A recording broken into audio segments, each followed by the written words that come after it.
4 button போதும். கராச்சி, இஸ்லாமாபாத்னு போட்டு பிஓகேல வரைக்கும் தாண்டி அத்தனை பேரையும் தூக்கி மொத்தமா முடிச்சு விடலாம். ஒரு நிமிஷம் நேரமே.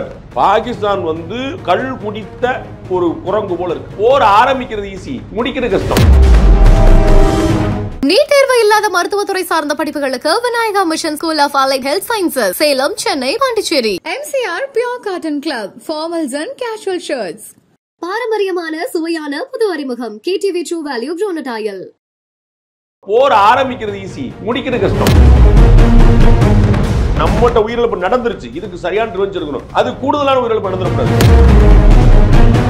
அப்ப இந்த பொருளாதார இழப்புகள் நடக்கும், தற்காலிகம், சரி பண்ண முடியும். அதை திருப்பி நம்மகிட்ட வாங்கிடுவாங்க. 48 மணி நேரம் இல்ல, 4 செகண்ட்ல முடிச்சிடலாம். நம்மகிட்ட மொத்தமா இருக்கக்கூடிய அணு ஆயுதங்களை எல்லா ஊர்லயும் போட்டா புல் பூண்டு இல்லாம அழைச்சிடும். பாகிஸ்தான்ங்கிற ஒரு தரை பிரதேசமே இல்லாம போயிடும், பாலைவனமா மாறி நிற்கும். 4 பட்டன் போதும். கராச்சி, இஸ்லாமாபாத்னு போட்டு பிஓகேல வரைக்கும் தாண்டி அத்தனை பேரையும் தூக்கி மொத்தமா முடிச்சு விடலாம். ஒரு நிமிஷம் நேரமே.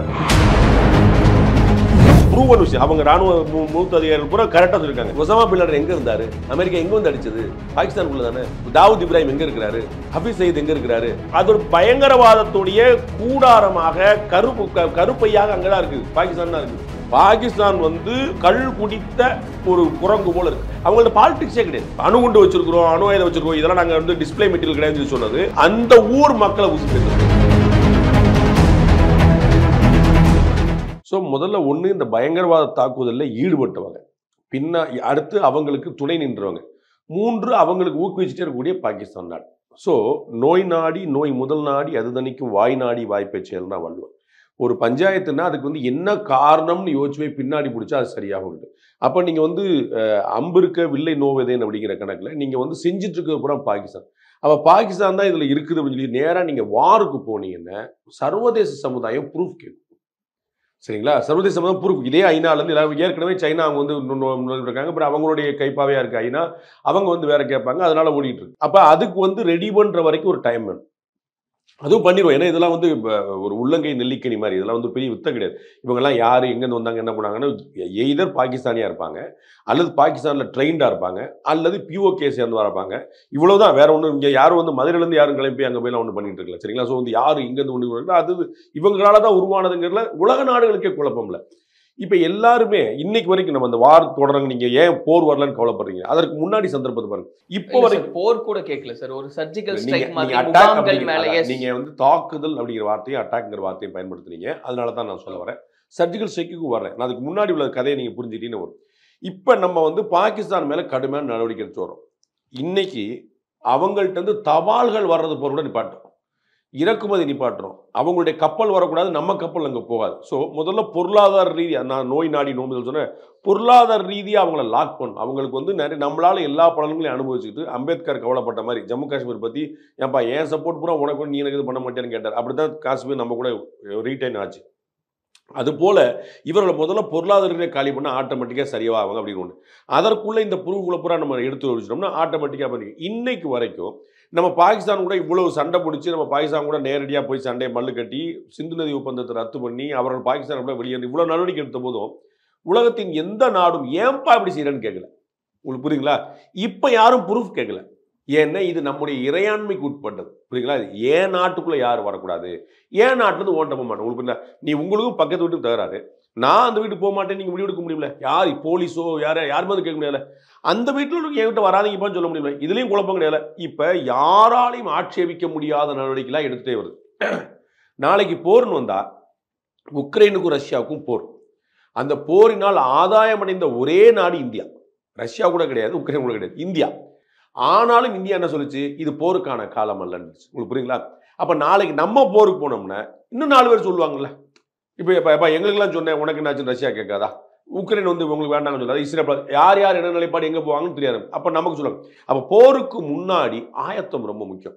ரஜினிகாந்த் அவர்கள் ஒரு கதை சொன்னார்.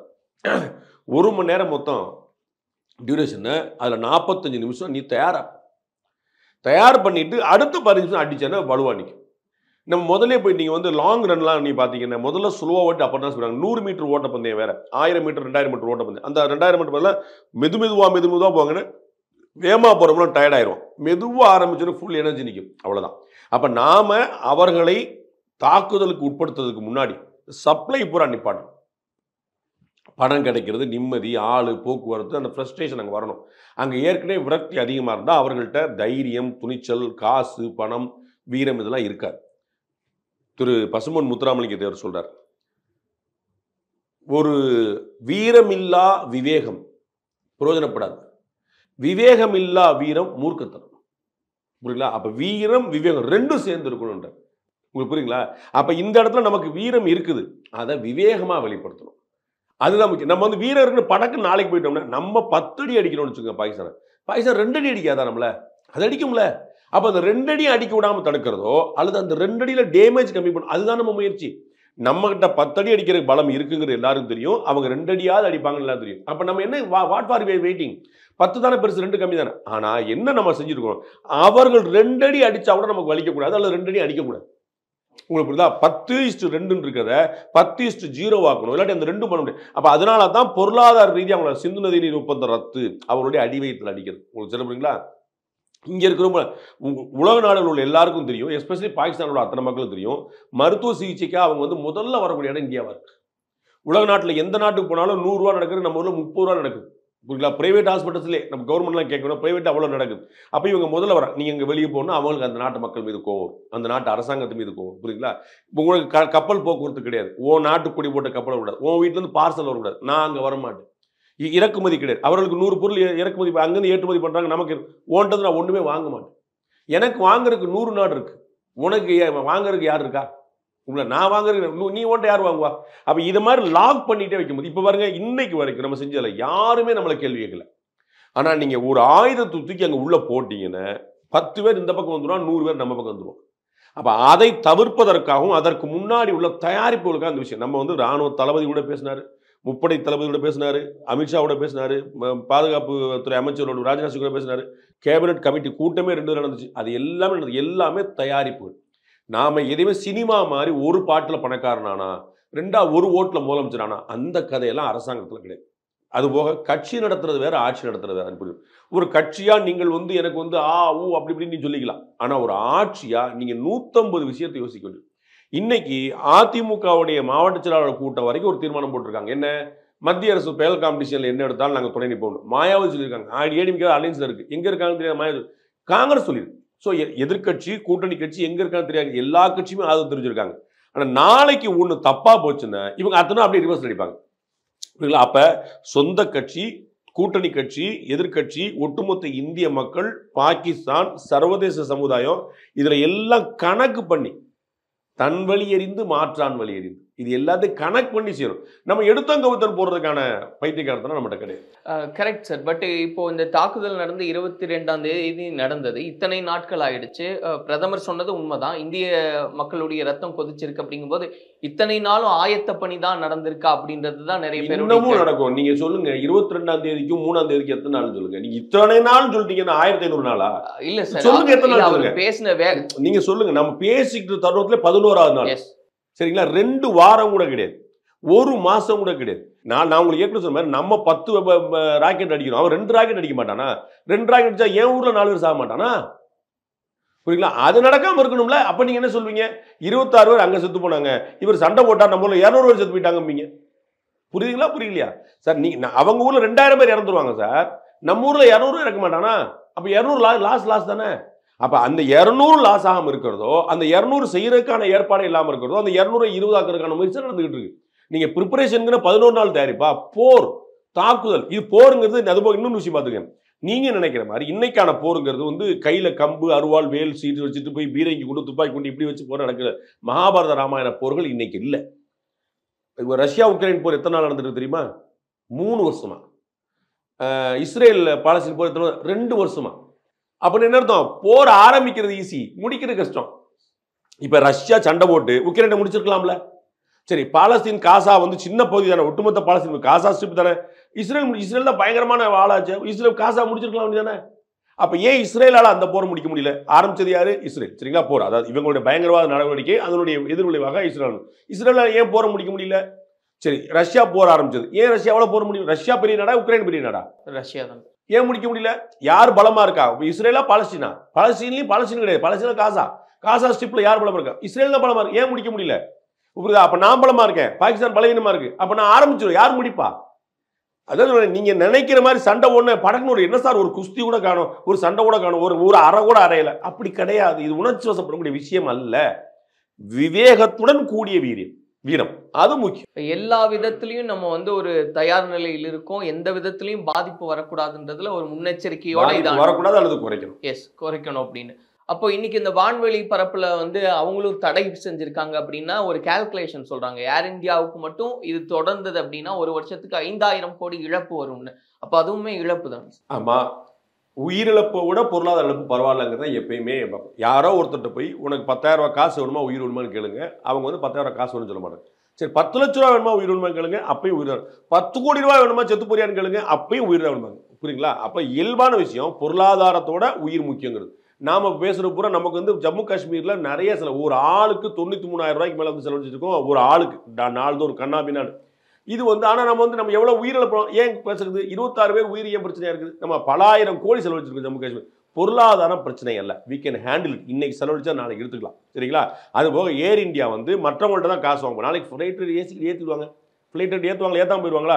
நம்ம பார்க்குறோம் கும்பமேளாக்கு வந்து முதல் நாள் 300 ரூபா டிக்கெட்டாக இருக்கு, மறுநாள் 3000 ரூபா டிக்கெட்டாக இருக்கு, மறுநாள் 30,000 ரூபா டிக்கெட்டாக இருக்கு. எப்படி மாத்துறாங்க? அது மாதிரி மாத்தினா அவங்க ஹேண்டில் பண்ணுவாங்க. நாளைக்கு பிஓகே நம்மகிட்ட வந்து பாகிஸ்தான் நாளா உடைஞ்சா ஏன் நடக்கூடாதா? ரஷ்யா நடக்கலையா? சோவியத் யூனியன் அந்த கேள்விப்பட்டிருக்கீங்களா? USSR அப்படின்னு பேர் இருந்துச்சு. இன்னைக்கு எங்க இருக்கு? USSR எங்க போச்சு? அப்படி பிரிஞ்சதானே அத்தனை நாடுமே. கஜகஸ்தான், தஜகிஸ்தான், உக்ரைன்லாம் அப்படி புரிஞ்சதானே. அப்புறம் தனித்தனி நாடுலாம் மாறிடுச்சுல. அது மாதிரி நாளைக்கு பாகிஸ்தான் ஒன்றாச்சுன்னா அப்போ நம்ம வந்து வான்வெளியை பயன்படுத்திட்டு போகிறோம். அப்போ இன்னைக்கு தற்காலிக நட்டங்கள், இது பொருளாதார நட்டங்கள், அது ஈடு செய்யக்கூடியது. உயிரிழப்பு தான் ஈடு செய்ய முடியாது. அப்போ நம்ம அதுதான் நம்மகிட்ட உயிரிழப்பு நடந்துருச்சு, இதுக்கு சரியான ரிவெஞ்ச் இருக்கணும். அது கூடுதலான உயிரிழப்பு நடந்துடக்கூடாது. ஏர் இந்தியாவுக்கு லாஸ் ஆகும். இந்தியன் கவர்மெண்ட் இப்போ நாம் வந்து 10 தடை விதிக்கிறோம் சார் பாகிஸ்தானுக்கு, அவங்களுக்கு மட்டுமா லாஸும் நமக்கும் தான் லாஸ். இப்போ நம்ம இறக்குமதி பண்ணுறோம்னாலே நமக்கு தேவைதானே வாங்குறோம். நம்ம எதுக்கு இறக்குமதி? உங்கள் வீட்டில் சாப்பாடு வழி தான் நீங்கள் பக்கத்தில் கேட்க போறீங்க, நம்மகிட்ட இல்லாமல் தானே கேட்குறோம். அப்போ நம்ம வேற யார்ட்டையும் வாங்க முடியும். ஆனால் நம்ம என்ன நினைக்கிறோம், நம்மகிட்ட இன்னும் 110 நாடு இருக்குது வாங்குறதுக்கு, அவங்களுக்கு கொடுக்கறதுக்கு யாரும் இருக்க மாட்டாங்க. அப்போ அவங்க பாதிக்கட்டோன்னு நினைப்பாங்க. புரியுங்களா உங்களுக்கு? நம்ம அப்படிதான் ரெண்டுலையுமே கால்குலேட் பண்ணி செய்யணும். அப்போ இந்த பொருளாதார இழப்புகள் நடக்கும், தற்காலிகம், சரி பண்ண முடியும். அதை திருப்பி நம்மகிட்ட வாங்கிடுவாங்க. இந்த ஜிஎஸ்டியில் நம்ம வந்து முதல்ல கொண்டு வரும்போது ரொம்ப ஆச்சரியமாக சொன்னார் அப்போதைய நிதியமைச்சராக இருந்த திரு சிதம்பரம் அவர்கள். அது வந்து நீங்கள் கொடுக்க போகிறது தானே, ஒன்றும் பிரச்சனை, மக்களுக்கு எந்த பாதிப்பு இல்லை, கம்பெனி தான் கட்ட போகுதுன்னார். கம்பெனி தான் கட்ட போது, மக்களுக்கு பாதிப்பு இல்லைன்னார். கம்பெனி தான் ஏன்ட்ட வசூலிச்சுட்டாங்க, அவன் எப்படி கட்டுவான்? ப்ளஸ் ஜிஎஸ்டி தான் என்கிட்ட வசூலிக்கிறான். அது அப்படி ட்ரிக்கியாக மாற்றினார் அண்ணன் சிதம்பரம் அவர்கள். அதை மாதிரி இப்போ வந்து ஏர் இந்தியாவுக்கு லாஸ் ஏற்படும், யாரும் என்ன செய்வாங்க? என்கிட்ட வாங்கிடுவாங்கல்ல, they can handle it. Sir, இந்த தலைப்பில் சில எக்ஸ் டிஃபென்ஸ் ஆஃபீஸர்ஸ் கிட்ட எல்லாம் பேசும்போது, ஒரு வேளை போர் வந்ததுன்னா ஒரு 48 மணி நேரத்திலிருந்து இல்லை அதிகபட்சம் 5 நாள் இல்லை 1 வார கால அவகாசத்துக்குள்ள பாகிஸ்தான் நம்மளால முடிச்சிட முடியும், இப்படியெல்லாம் பேசுறாங்க.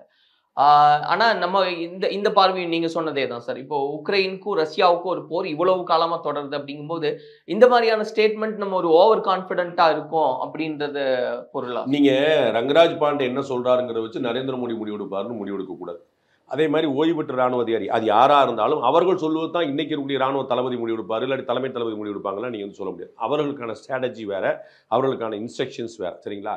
நம்ம 48 மணி நேரம் இல்லை, 4 செகண்டில் முடிச்சிடலாம். நம்மகிட்ட மொத்தமாக இருக்கக்கூடிய அணு ஆயுதங்களை எல்லா ஊர்லேயும் போட்டால் புல் பூண்டு இல்லாமல் அழைச்சிடலாம். சரிங்களா? பாகிஸ்தான்கிற ஒரு தரை பிரதேசமே இல்லாமல் போயிடும், பாலைவனமாக மாறி நிற்கும். சரிங்களா? பண்ணிடலாம். அப்படி பண்ண முடியுமா? அப்படி பண்ணால் பின்னாடி என்னாகும், அதோட கான்சிக்வன்ஸ் இப்படி 100 விஷயம் யோசிக்கும். புரியுங்களா? நம்மகிட்ட என்ன பலம் இருக்குதுன்னு யோசிச்சிங்கன்னா, நம்மகிட்ட 48 மணி நேரமே இல்லை, 4 நாளே இல்லை, 4 செகண்ட் போதும், 4 பட்டன் போதும். புரியுங்களா? கராச்சி, இஸ்லாமாபாத்னு போட்டு பிஓகேல வரைக்கும் தாண்டி அத்தனை பேருமே தூக்கி மொத்தமாக முடிச்சு விடலாம், 1 நிமிஷம் நேரமாட்டு. அது செய்ய போகிறோமா? அதை தான் அங்கே கேள்வி. அப்போ நான் தமிழ் உங்கள்கிட்ட வீரத்துக்கு நிறைய வழி இருக்குது, உண்மை. அது வந்து ப்ரூவன் விஷயம். அவங்க ராணுவ மூத்த அதிகாரிகள் பூரா கரெக்டாக சொல்லியிருக்காங்க. அதை எப்படி பயன்படுத்த போறீங்கிறதா ஒரு ட்ரிக்கியான விஷயம். அதை இவங்க 4 பேர் பேசி பேசி பேசி உட்கார்ந்து ஒரு அவர்கள் தூங்குற நேரம், அவர்கள் அசர்ற நேரம், அவர்கள் ஏமாறுகிற நேரம், அவர்களுக்கு அதிகமான வழியும் நமக்கு வழி இல்லாமல் இருக்கும்படியான ஒரு யூகத்தை பண்ணிட்டு இருக்காங்க. இப்போ நிறைய பேரோட எதிர்பார்ப்பு தான் நான் திரும்ப கேட்டது சார் உங்ககிட்ட. அந்த 22ஆம் தேதியில இருந்து ஏன் இந்த 11 நாள் கூட இவ்வளவு பெரிய ஒரு கால அவகாசம்? காமன் மேன் எதிர்பார்ப்பு இருக்கு, உலக நாடுகள்கிட்ட எதிர்பார்ப்பு இருக்கு, நம்ம ராணுவ வீரர்களுக்கு துடிப்பு இருக்குது, எல்லாருக்கும் இருக்குது. அதுல குழப்பமே இல்லை. அந்த உணர்ச்சிகளை எப்படி வெளிப்படுத்தணும்னு இருக்கு. அதுல நீங்க அரசாங்கத்தை நம்பலாம். ரஜினிகாந்த் அவர்கள் அதான் சொன்னார், இந்த ட்ராக் ரெக்கார்டை நீங்கள் பாருங்கள் அவங்க என்ன பண்ணியிருக்கிறாங்கன்னு. அப்போ நரேந்திர மோடி அரசாங்கத்துடைய ட்ராக் ரெக்கார்டை பார்க்கும்போது அவங்க வந்து நார்த் ஈஸ்ட் எல்லையில் ஒரு சர்ஜிக்கல் ஸ்ட்ரைக் பண்ணியிருக்காங்க, பாகிஸ்தானில் ஒரு சர்ஜிக்கல் ஸ்ட்ரைக் பண்ணியிருக்கிறாங்க. அதுக்கிடையில் நம்ம வந்து ஒவ்வொரு பிரச்சனையிலுமே அக்ஷர்தாம் கேஸாக இருக்கட்டும், ஒவ்வொரு கேஸ்லையும் நம்ம இன்னைக்கு பயங்கரவாத தாக்குதல் இல்லாமல் ஆகிட்டோம். நான் ஒரு பெரிய தனி வீடியோவை போட்டிருக்கேன். நம்ம ஜம்மு காஷ்மீரில் மட்டுமே 2019 370 ஆர்டிகல் 370 அப்ளிகேஷனுக்கு பிறகும் அதற்கு முன்னாடி என்னென்னலாம் நடந்திருக்குன்னு அவ்வளோ வீடியோ போட்டிருக்கேன். 2019 பிறகு பெரு வீழ்ச்சி, பயங்கரவாத தாக்குதல்கள், ராணுவ வீரர்கள் உயிரிழப்பு, சாமானிய மனிதர்கள் உயிரிழப்பு அவ்வளோ குறைஞ்சிருக்கு. தீவிரவாதிகளுடைய பலி பயங்கரமாக அதிகரிச்சிருக்கு. இது 2019க்கு முன்னாடி 5 வருஷம் எடுத்து போட்டிருக்கு. ஸோ ட்ராக் ரெக்கார்ட் சேஸ் இவன் எப்படி செய்வாங்கன்னு. அதனால நீங்க நம்பிக்கலாம். ஒருத்தருடைய வழக்கம் எப்படி போய் நீங்க வந்து வழக்கமா 70 மார்க் வாங்குறீங்கன்னா இந்த மட்டும் 80 மார்க் வாங்கலாமே தவிர 50 மார்க் வாங்குற வாய்ப்பு இல்லை. அவ்வளவுதான் நீங்க நம்பலாம். பாகிஸ்தானுடைய ஸ்டேட்மெண்ட்ஸ் அப்படின்றதெல்லாம் நம்ம பார்க்கணும் சார். அணு ஆயுதம் இருக்கு, நாங்க காட்சி பொருளா வச்சிருக்கல, ரத்த ஆறு ஓடும் இப்படின்னு பேசுறதெல்லாம் இந்தியாவை ட்ரிகர் பண்ணி போருக்கு கூப்பிடுறதுக்கான ஒரு ஸ்ட்ராட்டஜி. பாகிஸ்தான் அரசாங்கமே இல்ல உலக அரங்கில் ஒரு அனுதாபத்தை வாங்கி, அனுதாபம்லாம் உங்களுக்கு யார் மேலேயும் கிடையாது. பூனைக்கு யார் மணி கட்டுறங்க தான் உலக நாட்டின் நிலைப்பாடு. அந்த பூனைக்கு ரத்தத்தை கொடுத்து வெளியேற்றுவோங்கிறது சீனாவுடைய நிலைப்பாடு. உங்களுக்கு புரியுங்களா? இவ்வளவுதான். நம்ம வந்து பால் கொடுத்து பார்த்தா பரவாயில்ல, அது ரத்தத்தை கொடுத்து பார்க்குது. அமெரிக்கா மாதிரியான ஆட்கள் நினைக்கிறாங்கன்னா என்ன மாதிரி பார்த்தாலும் நமக்கு வந்து பாகிஸ்தான் ஒருத்தர் கொஞ்சம் ஃபீட் பண்ணிட்டே இருந்தோம்னா இந்தியாவை நம்ம வந்து என்னைக்கான மிரட்டக்கூடிய உதவும் சொல்லுது. அதுதான் வந்து அவங்க சைனா வந்து நமக்கு எதிரிலேயே நிற்கும், அமெரிக்கா நமக்கு பக்கத்தில் நிற்கும், ஆனால் அந்த சைடில் நமக்கு பண்ணிட்டு இருப்பாங்க. இன்னைக்கு நம்ம இந்தியா எடுத்த அத்தனை நிலைப்பாடையும் அமெரிக்கா எடுத்துச்சு வச்சுக்கோங்க, பாகிஸ்தான் காலி. உங்களுக்கு புரியுங்களா? அமெரிக்கா செய்யாது. அமெரிக்காவோட நிதி ஏகப்பட்டு போயிட்டு இருக்கு. அந்த நாட்டுடைய ராணுவ அமைச்சரே சொன்னார், அவர் ரொம்ப கவாஜா சொன்னார், நாங்கள் என்ன செய்யறது, 30 வருஷமா நாங்கள் வந்து இந்த பிரிட்டனுக்கு அமெரிக்கா இவங்களுக்கே வேலை பார்த்து பூரா நாங்கள் வந்து இந்த மாதிரி ஆயுத பயிற்சிலாம் கொடுத்து ஆள் ரெடி பண்ணிகிட்டே இருக்கோம் அப்படின்னு. ஒசாமா பின் லாடன் எங்கே இருந்தார்? அமெரிக்கா எங்கே வந்து அடிச்சது? பாகிஸ்தானுக்குள்ள தானே. தாவூத் இப்ராஹிம் எங்கே இருக்கிறாரு? ஹபீஸ் சயீத் எங்கே இருக்கிறாரு? அது ஒரு பயங்கரவாதத்துடைய கூடாரமாக கருப்பையாக அங்கே தான் இருக்குது, பாகிஸ்தான் தான் இருக்குது. அதை நம்ம செஞ்ச விஷயத்த அமெரிக்கா செஞ்சால் சரியா இருக்கும். உங்களுக்கு புரியுங்களா? அப்போ நாம மட்டும் செய்ய முடியாது, எல்லாருமே செய்யணும். ஒவ்வொரு நாளும் அவர்கள் வந்து உலக நாட்டோட அனுதாபத்தை வாங்கவே முடியாது. அது பிரச்சனையே கிடையாது. அது வந்து என்ன பண்ணாலும் யாருக்குமே அனுதாபம், யார் இதை செய்வாங்கன்னு இருக்காங்க. அதில் ஒரு ரிஸ்க் இருக்கு சொல்றீங்களா? ஏன்னா ஒரு டிப்ளமசி இருக்கிற ஆள்கிட்ட ஒரு டிப்ளமேட்டை பேசுறது வேற. ஒரு சரக்கடிச்சு ஒருத்தன் பைத்தியக்காரமாக வந்திருக்காங்கன்னா அவர்கிட்ட எவ்வளோ பெரிய ஆளாக இருந்தாலும் நம்ம டிப்ளமசிக்கு ஒரு மாஸ்டர் திரு ஜெய்சங்கர்னு வச்சுக்கோங்க, அவரை எதிர வந்து ஒரு குடியாடு போய் சல்லித்தனம் பண்ணுறோன்னு அவரால் பேச முடியாது. அவர் உலக நாடுகளுக்கு பூரா ராஜதந்திரத்தை கரைச்சி குடிப்பார், அவரை டீல் பண்ண முடியாது. இதுதான் பாகிஸ்தான்.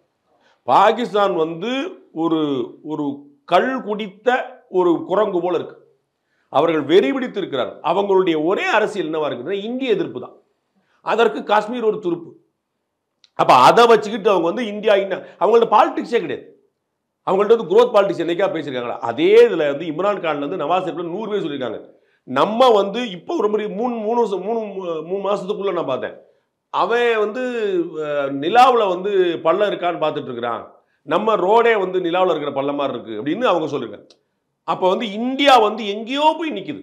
நம்ம கூட 2 பேரும் ஒன்றா நம்ம வந்து சுதந்திரம் வாங்குறோம். சரிங்களா? நம்மளோட ஒரு நாள் முன்னாடி வாங்கினவங்க எத்தனை, ஒரு நாள் சீனியர் சுதந்திரம் வாங்கினதில்ல, நம்ம ஒரு நாள் லேட்டாக வாங்கணும். அவங்க எங்கே இருக்காங்க, நம்ம எங்கே பாருங்க.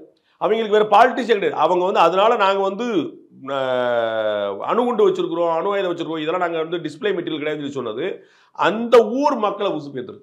உலக நாடுகளின் அனுதாபத்தை, அது உலக நாடு யாரும் கிடையாது, சைனா மட்டும் தான் வச்சுட்டு இருக்கு. அதுவும் அனுதாபம்லாம் கிடையாது. சைனா வந்து தூண்டி வரும், நமக்கு எதிராக தூண்டி வரும். ஒரு ஆளுக்குன்னா பார்டர் நம்ம ஷேர் பண்ணுறவங்கனால பாகிஸ்தானை வந்து ஒரு ரவுடியாக வச்சுட்டே இருந்தோம், வாசலில் வச்சுருந்தோம்னா நமக்கு எதிர் வீட்டுக்கார பிரச்சனை பண்ணால் நிம்மதியாக இருக்க முடியல. உங்களுக்கு புரியல? எப்போ பார்த்தாலும் பிரச்சனை, நிம்மதியாக இருக்க முடியல. அதை தான் அதை ட்ரை பண்ணுறேன். அதுக்கு வந்து அடுத்த காரியம் பண்ணிட்டு இருக்கு. அது அமெரிக்காவுக்கு வந்து ஒரு அக்கறை நேரடியாக சைனா மாதிரி இல்லாமல் ரொம்ப மறைமுகமாக தூரத்தில் இருந்து பண்ணிட்டு நாங்கள் மனிதாபிமான நடவடிக்கைகள் அப்படிங்கிற மூலமாக நான் வந்து சைனாவில் அமெரிக்காவில் இருக்கக்கூடிய ஒரு தூதர், இந்தியாவில் இருக்கக்கூடிய அமெரிக்கா தூதர் ரொம்ப வருஷம் தினமலரில் இருந்த பிறகு வந்ததார்.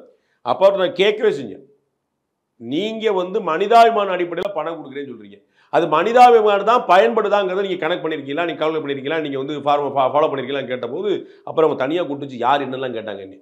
உங்களுக்கு புரியுங்களா? நம்ம சென்னை தூதரத்தில் வச்சு கேட்டான்னு சொல்லி ஒரு 15-20 வருஷத்துக்கு முன்னாடி நான் ரிப்போர்ட்டராக இருந்த காலத்தில். அப்போ இதுதான் இங்கே பிரச்சனை. அமெரிக்கா பயங்கரமாக பணம் சப்ளை பண்ணுது, அது இவங்க வேற அக்கௌண்ட்டில் வாங்கிக்கிறாங்க, வேற அக்கௌண்ட்டில் செஞ்சுக்கிட்டு இருக்காங்க. அதுவும் நிறுத்தப்பட்டால் சரியா போகும். ஸோ இவர்கள் இந்த ஆவேசமான கருத்துக்கள் எல்லாமே பாகிஸ்தான் மக்களை உசுப்பேத்தி விட்டுட்டே இருக்கு, வேற ஒன்றுமே கிடையாது. உலக அரங்குல தீவிரவாதத்திற்கான ஒரு புகலிடம் பாகிஸ்தான் அப்படின்றது எல்லாருக்குமே தெரிஞ்சிருந்தாலும் கூட இந்த சதிக்கு பின்னாடி அவங்க காரணமா இருக்காங்கன்னு உலக அரங்குல காமிக்க வேண்டியது இந்தியாவோட ஒரு பொறுப்பாகவும் இருக்கு சார். அதுக்கான சில எவிடன்ஸ் வந்திருக்கு அப்படின்ற மாதிரிலாம் பேசுறாங்க சார். இப்போ என்ன பாகிஸ்தானுடைய ராணுவத்துக்கும் ISIக்கும் லஷ்கர்-இ தொய்பாவுக்கும் நடந்த இந்த பேச்சுவார்த்தையெல்லாம் வெளியாகி இருக்கு அப்படின்றதெல்லாம் அது எந்த அளவுல இருக்கு சார் அந்த ஆதாரங்கள் அப்படின்றது? பாகிஸ்தான் வந்து பயங்கரவாதத்தின் புகலிடம் அல்ல, பயங்கரவாதத்தின் தாய் வீடு. நான் கருப்பைங்கிற வார்த்தையை சொல்றேன். அங்கிருந்து தான் உருவாகுதுன்றேன். இங்கே இருந்தவங்க பயந்து போய் அங்கே ஓடலை, அங்கே தான் அவங்க கிரியேட்டே பண்ணுறாங்க, ஜென்ரேட்டே பண்ணுறாங்கன்ற இது ஒன்று. ரெண்டாவது ஆதாரங்கள் வந்து இந்த Lashkar-e Taiba and ISI and military இந்த மூணும் டெய்லி பேசுவாங்க. இது டெய்லி பேசுவாங்க. நீங்கள் இந்த ஃபோனை டேப் பண்ணிட்டே இருக்க வேண்டியதான், உங்களுக்கு ஃபேன் டேப் ஃபோன் டேப்லாம் பாலாயிரும், அவ்வளோதான். இந்த சதி பற்றியும் அதான் எல்லாம் அதான் சொன்னேன் உங்களுக்கு. நான் ஏற்கனவே பலமுறை சொல்லியிருக்கேங்க, பயங்கரவாதிகள் 100 முயற்சி பண்ணுவாங்க, 99 தவிர 1 வென்றா கூட அவங்க ஹிட்டு தான். ஆனால் இராணுவமும் பாதுகாப்பு படைகளும் அரசாங்கமும் தடுக்கிறதுக்கு 100க்கு 100 ஜெயிக்கும். 1 போனால் கூட அந்த மாதிரி 26 பலியான மாதிரி அந்த சம்பவம் வந்துட்டு இருக்கும். ஸோ இந்த டேப் வந்துட்டு இருக்கும். அதை வந்து எவ்வளோ தூரம் நீங்கள் வைக்க முடியுங்கிற ஒரு கணக்கு இருக்குது. அது எவ்வளோ தூரம் லாஜிக்கலாக இருக்கும். அது ஒரு பக்கம். யாருமே ஏற்காட்டில் நம்ம சண்டை போட போகிறாங்க. அதில் ஒன்று பாகிஸ்தானை கட்டம் கட்ட போகிறோம், அதில் ஒன்றும் குழப்பம் இல்லை. கட்டம் கட்டி ஆகணும். அதில் வந்து மத்திய அரசுக்கே தேக்கம் வந்தாலும் மக்கள் விட போவதில்லை, அதில் உங்களுக்கு குழப்பமே. அது வந்து கேரண்டியாக people are expecting, people unexpected விஷயங்களே செய்கிற ஒரு மோடி. அப்போ மக்கள்கிட்ட எதிர்பார்ப்பு இருக்குன்னா அதுக்கு மேலே தான் ஒன்று செய்வார். உங்களுக்கு புரியுங்களா? அவருடைய பேட்டர்ன் என்னென்ன, நீங்கள் எதிர்பார்க்காத தருணத்தில் ஒன்று செய்கிறது, நீங்களே எதிர்பார்த்தா அதுக்கு மேலே செய்யுது, அதுதான் அவங்களுடைய பேட்டர்ன். அப்போ கட்டாயமாக இதில் கேரண்டியாக பண்ணுவாங்க. நிதானமாக அவங்களுக்கு வந்து என்னென்ன வயசு இருக்குது, அனுபவம் இருக்குது, நிறைய பழக்கம் இருக்குது, அதெல்லாம் பார்த்துட்டு ரொம்ப நிதானமாக செய்வாங்க. ஸோ இந்த ப்ரூஃப் எல்லாம் எடுத்து கொடுப்பாங்க, அதில் ஒன்றும் குழப்பம். இது ஒன்றும் இல்லை. நான் சொன்னேன் சார், இந்த ப்ரூஃபே தேவையில்லை சார். ஆக்சுவலாக எல்லாருக்குமே தெரியும். ஆனால் சட்டம் பேசணுமேங்கிறக்கா 4 பேர் பேசுவாங்க. உங்களுக்கு என்னங்க நீங்கள் வந்து எதுவுமே இல்லாமல் பண்ணீங்க. இப்போ நம்ம ஊர் நடவடிக்கை வேற, அடுத்த நாட்டுக்குள்ளே போகிறங்கிற வேற ஆயிருதுல, அதுதான் பிரச்சனை. ஆனால் அது இல்லாட்டாலும் நடக்கும். பட் நம்ம கட்டாயமாக வைப்போம், அதில் ஒன்றும் குழப்பம் இல்லை. அங்கே நிறைய லூப் ஹோல்ஸ் இருக்குது. அங்கே நிறைய இது நான் சொன்னேன் இல்லையா, இந்த 3 பேரும் பேசுறதுங்கிறது அன்றாட நடவடிக்கை. ஸோ அதற்கு முன்னாடி தான் பேசணும்னு அவசியம் இல்லை, அதுக்கு பின்னாடியும் பேசுவாங்க. புரியுங்களா? பார்த்தியா ஒரே அடிச்சேன் பார்த்தியா, அதுக்குள்ளே பார்த்துட்டாங்க பாரு, 26 பேருக்கு இவ்வளோ பதறாங்களே, அடுத்து ஒரு மாரி ஸ்பெஷல் ஐட்டம் வச்சிருக்கேன் பாரு, இப்படிலாம் அவர்கள் பேசிகிட்டே இருப்பாங்க. இது எல்லாமே இவங்கள்ட்ட நம்முடைய உலகத்தில் ரொம்ப ஸ்ட்ராங்கானது. பாகிஸ்தானில் லேட்டஸ்ட்டாக லாஸ்ட் 2 இயர்ஸ்க்குள்ளேயே 2-3 முக்கியமான பயங்கரவாத புள்ளிகள் வந்து சத்தம் காட்டாமல் செத்து போகிறாங்க. எப்படி யாருன்னே தெரியாமல் பாகிஸ்தான் அரசே முழிக்குது. புரியுங்களா? அதுதான் நாமெல்லாம் யாருங்கிறதுக்கு வந்து ஒரு கணக்கு. அது நடக்க வேண்டி நடந்துட்டு. இந்த தாக்குதல் நடந்த சமயத்துல நம்மளே பேசும்போது சார், சிந்து நதி ஒப்பந்தம் குறித்து நீங்க ஒரு கருத்தை முன் வச்சீங்க, அதை ரீகன்சிடர் பண்ணணும் அப்படின்னு சொல்லிட்டு. ஆனா அது பொதுவெளியில வேற விதமா பொருள் கொள்ளப்பட்டுச்சு அப்படின்னு நினைக்கிறீங்களா சார்? எனக்கு அதெல்லாம் ஒன்றும் கவலை இல்லை. நான் ரொம்ப தெளிவாக சொல்றேன். நான் வந்து மனிதாபிமான அடிப்படையில் நான் சொல்லலை, ஸ்ட்ராட்டஜிக்கலாக தான் சொல்றேன். புரியுங்களா? மனிதாபிமானம் பயங்கரவாதிகளுக்கு கிடையாது. அதில் அந்த பயங்கரவாதிகள்கிட்ட நீங்கள் மனிதாபிமானம் வைக்கக்கூடாது. அதனால அவங்களுக்கு இல்லை, இதை சாக்கா சொல்லி அவங்க பயன்படுத்துவாங்கன்னு சொல்ல வரேன். நமக்கு வந்து பாகிஸ்தான் அரசாங்கம் பயங்கரவாத அரசாங்கமாக இருக்கிறது, அந்த மக்களை அவர்கள் பயங்கரவாதத்துக்கு மாற்றுறாங்க. அப்போ மாற்றுறதுக்கான ஒரு துணைக்கோள இந்த மாவோயிஸ்ட்லாம் என்ன பண்ணுவாங்க, அவங்க வந்து இந்த வசதிகளை பூரா பாழாக்கி விட்டு வசதியில் பார்த்தியா அப்படின்னு சொல்லி சொல்லுவாங்க. அதை வச்சு அவங்க பண்ணுவாங்க. இப்போ அந்த பாகிஸ்தான் அரசு என்னங்க செய்யும், இந்த மாதிரி நிப்பாட்டி நல்ல இது அவங்க தான் காரணம் இது இருக்குது. புரியுங்களா? நாம் வந்து சிந்து நதி ஒப்பந்தம் வந்து reaction, it's not an action. புரியுங்களா? நாம் முதல்ல செய்யலை, அவர்கள் செஞ்சதுக்கு பதில் நடவடிக்கை. அவன் நல்லதா போச்சுன்னு வச்சுட்டு அதை வச்சு 26 பேர் கொல்லப்பட்ட பற்றியே பேச மாட்டான், நம்ம பயங்கரவாதத்தை தூண்டி விட்ட பற்றியே பேச மாட்டான். பாத்தியா தண்ணி நிப்பாட்டாங்க பேசிட்டு இருப்பான். உங்களுக்கு புரியுங்களா? அப்போ அது ஸ்ட்ராட்டஜிக்கலாக அவங்களுக்கு பாயிண்டாக மாறுங்கிறது தான். அவர்கள் மீது மனிதாபிமான நடவடிக்கை காட்டணும்னு நினைக்கிறேன். திரு சீமான் அவர்களுடைய கருத்தோ மற்றொரு கருத்தோ என்னுடைய கருத்து ஒன்று இல்லை. புரியுங்களா? அவர் சொல்லக்கூடிய நானும் அவர் சொல்லக்கூடிய ரிசல்ட் ஒன்று, ஆனால் அதற்கான ரீசன் வேற வேற. புரியுங்களா? நான் வந்து ஸ்ட்ராட்டஜிக்கலாக அதை செய்யணுன்றேன். அதாவது அவருடைய மக்களுடைய அன்பை பெறுவது. நான் உங்களுக்கு அது உதாரணம் சொன்னேன். தலிபான் அரசாங்கம் ஏன் நம்மோட நட்பா இருக்கு? ஏன்னா ஆப்கானிஸ்தான் மக்கள் நம்மோட நட்பா இருக்காங்க. புரியுங்களா? தலிபான்கள் ஒரு காலத்து பயங்கரவாதிகளாக அறியப்பட்டவர்கள், சர்வதேச பயங்கரவாத இயக்கமாக இருந்தது. அந்த அமைப்பை அரசாங்கத்தை நடத்துது. உங்களுக்கு புரியுங்களா? அப்ப எப்படி அவங்க நம்ம நட்பா இருக்கிறாங்க? அரசாங்கம் ரொம்ப முக்கியம். அதன் மூலமா மக்கள்ல வந்து கரெக்ட் பண்ணிடுவாங்க. நம்ம மக்களை பிடிச்சோம்னா மக்கள். பங்களாதேஷ் உதாரணம் வச்சுக்கோங்க. நேற்று வரைக்கும் அது கலிதா ஜியா பேகம் இருந்தாலும் சரி, இல்லாட்டி வந்து ஷேக் ஹசீனா இருந்தாலும் சரி, 2 பேர்ல யார் இருந்தாலும் பங்களாதேஷ் அரசாங்கம் நமக்கு சாதகமாக இருந்துச்சு. முஜிபுர் ரஹ்மான் காலத்துல நம்முடைய அரசாங்கம் அது. இப்போ ஒரே ஒரு கவர்மெண்ட் மாறிடுச்சு, பங்களாதேஷ் நிலைப்பாடே மாறி இருக்குல்ல. அதைத்தான் நான் சொல்றேன். அங்க மக்களை அவன் கரெக்ட் பண்ணா நமக்கு சாதகம் இல்லாமல் போயிடும். அப்ப அங்க பங்களாதேஷ் உதாரணம் எடுத்துக்கோங்க. கவர்மெண்ட் மாறிச்சு. கவர்மெண்ட் எதுக்காக மாறிச்சு? அங்கே உள்ள இடஒதுக்கீடுக்காக மாறிச்சு. பியூர்லி பாலிடிக்ஸ் கிடைச்சு. ஆனால் ஹிந்து முஸ்லீமா எப்படி மாறிச்சு? உங்களுக்கு புரியுதா? ஷேக் ஹசீனா முஸ்லீம் தானே, அவங்களுக்கு எதுதான் நடந்துச்சு. அப்போ அவங்கள துரத்தி விட்டாங்கல்ல. அப்புறம் எப்படி ஹிந்து முஸ்லீமா மாறுது? பயங்கரவாதத்துக்கு துணை போறவங்க இல்லாட்டி தப்பான எண்ணம் கொண்டவங்க ஆட்சிக்கு வரும்போது அது மக்களை கரப்ட் பண்ணிடும். அப்போ அங்கேயே அண்ணன் தம்பியா புலங்கின இருந்த முஸ்லீம்களுக்கும் இந்துக்களுக்கும் பிரச்சனையாகுது. அதைத்தான் நான் சொல்ல வரேன். அப்போ நம்ம மக்களுக்கு சாதகமாகவே நாங்கள் பாரு, நீ மேத்தும் பாய் பாய், நானும் நீ நண்பர்கள், ஒரு காலத்தில் ஒன்றா இருந்தோம், இங்கேருந்து நீ எங்கே போனவன் தான், நீ தனிநாடு கேட்டு போனால் நீ என்னுடைய பழைய ஆள் தான் அப்படின்னு தனி கொடுத்துட போன மாதிரி அப்படின்னு அங்கே வச்சுக்கிட்டு இங்கே அடிக்கணும். இது இங்கே அடிக்கும்போது அவர்களுக்கு சாதகமாகும். நம்ம வந்து ஸ்ட்ராட்டஜிக்கலாக அது வந்து ஒரு முக்கியமான அவ்வளோதான். மனிதாபிமானம்லாம் நான் யோசிக்கல. அவர் பயங்கரவாதிகளுக்கு எவ்வளோ தூரம் தடுக்க முடியுமோ அவ்வளோ தடுத்துடும். அதில் ஒன்றும் குழப்பம் இல்லை. நம்ம பார்சல் தடுக்கிறோம். இப்போ நாலு வந்து நீங்கள் வந்து மருத்துவ முறை சிகிச்சை தடுக்க இங்கே பாகிஸ்தான் கூட வெளியேறணும்னு சொல்லிட்டோம். ஹாஸ்பிட்டல் வந்து வெளியே போகிறாங்க. அப்போ அது மனிதாபிமானம் இல்லையா? அவர்களை அடிக்கிறது எல்லா பக்கமும் அடிக்கிறேன், என்ன குழப்பம் இல்லை. இது அவர்கள் வாய்ப்பாக மாறும் நான் சொல்லுவேன். பட் அப்போ சீமான் அவர்களுடைய கருத்து எப்படி பாக்குறீங்க? சரியா, 30 கோடி அப்பாவி மக்கள் பாதிக்கப்படுறாங்கன்ற விதத்துல நான் 30 கோடி அப்பாவி மக்கள் யாருக்கு துணை இருக்கிறாங்க? யாருக்கு துணை இருக்கிறாங்க? பாகிஸ்தான். அப்புறம் பயங்கரவாத துணை நிற்கிறவங்களை நான் எப்படி சப்போர்ட் பண்ண முடியும்? நான் ஃபீல் பண்ணுறது அவங்களுக்கு தானே பிரயோஜனப்படும். நான் அமெரிக்காவே என்ன சொல்லிட்டு இருந்தேன்? அமெரிக்கா காசு கொடுத்துட்டே இருக்கு, எதுக்கு போகுது காசு? அப்போ 30 கோடி மக்கள் நல்லாட்சியை தேர்ந்தெடுக்கணும் யாரோட கடமை? அந்த நாட்டில் பயங்கரவாதம் தலை தோங்கும், வளர்ந்துக்கிட்டே போகும், மேலே மேலே போகும். கார்கில் சண்டைக்கு வருவாங்க, 2 தடவை சண்டை போருக்கு வருவாங்க, என்னை அடிச்சுட்டே இருப்பாங்க, காஷ்மீர் கால் எடுப்பாங்க, பிஓகே ஆக்கிரமிப்பு பண்ணுவாங்க. இல்லை நான் பார்த்துட்டே இருக்க முடியுமா? அதான் அவர் மனிதாபிமானம் பேசுறாரு, நான் பேச மாட்டேன். சரி 100% விடுதா சீமான் இலங்கையில் இருக்கக்கூடிய தமிழர்கள் தாக்குதல் நடத்தலையா? இலங்கையில் இருக்கக்கூடிய சிங்களர்கள் மீது தாக்குதல் நடத்தலையா? அவரோட தாக்குதல ஒரு அப்பாவி கூட சாகலையா? இந்தியாவில் விட்டுருங்க, ஸ்ரீலங்காவில். அப்ப எங்க மனிதாபிமானம் போச்சு? புரியுங்களா? அண்ணன் புலிகளை ஒரு வார்த்தையோட டவுட் பண்ணவே மாட்டார்ல, அது 100% ஏற்பார்ல. எங்களுடைய தலைவர் தானே சொல்றாரு. அப்ப தாக்குதல்ல ஒரு அப்பாவி கூட இறக்கலன்னு சொல்லட்டும். விமான நிலையத்தில் போய் தாக்குதல் நடத்தினாங்களே, எந்த ராணுவ வீரர் இருந்தார் அங்க? சிவிலியன் விமான நிலையத்தில் போய் தாக்குதல் நடத்தினாங்க. அப்ப அங்க அப்பாவி சாகலையா? மனித வெடிகுண்டு போய் பண்ணாங்க. வெறும் அதிகாரிகள் மற்றும் தளபதிகள் மற்றும் அரசியல்வாதிகள் மட்டும் தான் பண்ணாங்களா? காமன் மேன்ட்ட போகவே இல்லையா? அப்ப இங்க போர்னு வந்த பிறகு மனிதாபிமானம் கிடையாது. அதுவும் பயங்கரவாதிகள்ட்ட மனிதாபிமானம் கூடவே கூடாது. புரியுங்களா? நான் சொல்லு ஸ்ட்ராட்டஜிக்கலா அவர்கள் இன்னும் தூண்டி விட ஒரு வாய்ப்பாக இருக்கும். அவங்க ஏற்கனவே தூண்டி விட்டுட்டு இருக்காங்க. அதனால தான் ஆள் கிளம்புறான். சார் ஒருத்தர நீங்க இப்ப இந்த ஒரு பயங்கரவாதிகள் ஒரு 7 பேர் வந்திருக்கான்னு வச்சுக்கோங்களேன். நம்ம பகல்காம்ல ஒரு 7 பேர் வந்திருக்காங்க. இந்த 7 பேர் சாக துணிஞ்சு வந்தவன். ஏன்னா அவன் அடிச்சுட்டு போய் ஈஸியா போயிருப்போம்னு நினைக்க மாட்டான். நம்ம என்னைக்கு ஒரு நாள் சாவு நமக்கு வந்து எப்படி சுத்திடுவாங்கன்னா அவனுக்கு தெரியும். புரியுங்களா? அப்ப சாவான்னு தெரிஞ்சானே வந்திருக்கான். அப்ப எப்படி ரெடி பண்ணுவீங்க ஒருத்தனை? அப்ப மூளைச்செலவு செய்யணும். அப்ப எப்படி மூளைச்செலவு செய்வீங்க? இந்தியா மோசமான நாடு, இந்தியா பிசாசு, இந்தியா ஆச்சா போச்சு ஆச்சா. எனக்கு நல்ல ஒரு விஷயம் ஞாபகம் வருது. நம்ம முஷரஃபை வந்து பாகிஸ்தானுடைய ராணுவ தளபதி அந்த அதிபராக இருந்த முஷரஃப் வந்து இங்கே வந்திருந்தார். அப்போ இங்கே இருக்கக்கூடிய ஒரு முஸ்லீம் தலைவர் வந்து அவர்கிட்ட பேசுகிறார். ரொம்ப மூக்குடைப்பான ஒரு விஷயம், நீங்கள் வாய்ப்பு படிச்சா தயவு செய்து பார்க்கணும். முஷரஃபுடைய மூக்கை உடைக்கிறார். உங்கள் ஊரோட எங்கள் ஊரில் தான் முஸ்லீம் அதிகம் தெரியுமான்னு கேட்குறாரு. பாகிஸ்தான் ராணுவ தளபதிக்கு அதிபர்கிட்ட இந்திய முஸ்லீம் பப்ளிக்ல ஓப்பன் கோரத்தில் உங்கள் ஊரோட எங்கள் ஊரில் தான் முஸ்லீம் அதிகம் தெரியுமா அப்படின்னு. ஆமாம். எங்களால் எங்கள் பிரச்சனையை சமாளிக்க முடியும், உங்களுக்கு தெரியுமா? ஆமாம் அப்படின்னு. எங்களுக்கு ஒரு பிரச்சனை ஹிந்துக்கள் அட்லீஸ்ட் 70 to 80 அவர் சொல்றாரு. அட்லீஸ்ட் அடுத்த வார்த்தை வர்றாரு. நான் சொல்ற குறைந்தபட்சம் எங்களுக்காக குரலுக்கு அவ்வளோ ஆள் இருக்காங்க தெரியுமா? நீ எங்கள்கிட்ட பேசாதன்னு. உங்களுக்கு புரியுதா? இதுதான் இந்திய முஸ்லீமுடைய மனநிலை. அப்போ மக்களுடைய சப்போர்ட்டர்கள் உங்களுக்கு எந்த பிரச்சனையும் கிடையாது. அதுதான் நாங்கள் பாகிஸ்தான் சொல்ல வரேன். புரியுங்களா? அது ஸ்ட்ராட்டஜிக்கலா திரும்ப சொல்ல மனிதாபிமான அடிப்படையில் கிடையாது. அண்ணன் சொன்னதுக்கு மட்டுமே உதாரணமா இருக்கும்.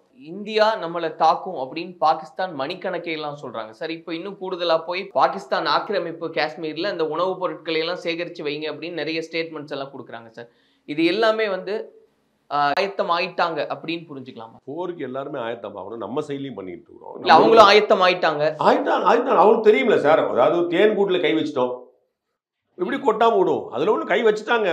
அவங்களும் எதிர்பார்க்க என்னன்னு தான் அவங்களுக்கு தெரியாது. அவங்கள நம்ம வந்து ஒரு கெஸ்ட்லேயே விட்டுருக்கோம். அவங்க வந்து அலைய விடுறது சுத்த வருது. புரியுங்களா? நம்ம வந்து இப்ப நீங்க எல்லாம் சொல்றீங்களா போருக்கு, அப்ப அவங்க ரெடியா இருக்க மாட்டாங்களா? அப்ப நீங்க 2வது போர்த்த இன்னும் கடுமையான அவங்க உணர்ச்சி கொந்தளிப்பு வாங்கி பதில் கிடைச்சிருவாங்கல்ல. அப்ப இது நிதானமா செய்யணுங்க தான் நம்முடைய மூவ். அப்ப தயாரிப்பு கட்டாயமா இருக்கும். நம்ம ஏரியாலே பண்ணிருக்கோம். நம்ம பங்கர்ஸ் எல்லாம் ரெடி பண்ணிருக்கோம். நம்ம மக்கள்லாம் இன்ஸ்ட்ரக்ஷன் கொடுத்துருக்கோம். அங்க பூரா வந்து இதுல ஆடியோல வந்து அவங்க மக்கள் சொல்லிட்டே இருக்காங்க, பாதுகாப்பா இருங்க பத்திரமா சொல்லிட்டே இருக்காங்க. ஏன்னா அவன் வந்து ஏதாவது பண்ணலாம், அதுல ஒன்றும் குழப்பம் நம்ம பண்ணலாங்கிற மாதிரி அவனும் பண்ணலாங்கிறது.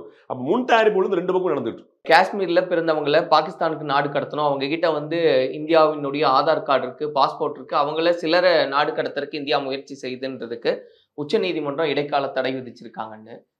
காஷ்மீர்ல பிறந்தவங்க நாடு நடத்த மாட்டாங்களே, ஏன் கடத்த போறாங்க? ஆக்கிரமிப்பு காஷ்மீர் ஆக்கிரமிப்பு காஷ்மீரில் இருக்கிறவங்க இன்னைக்கு அவங்க பாகிஸ்தான் நம்முடைய ஓட்டர்ஸ் கிடையாது. இங்கே அங்கேருந்து இங்கே வந்தாங்கன்னா நம்ம கொடுப்போம். நம்ம இன்னைக்கு வந்து அது பாகிஸ்தானை தான் ட்ரீட் பண்ணுவாங்க.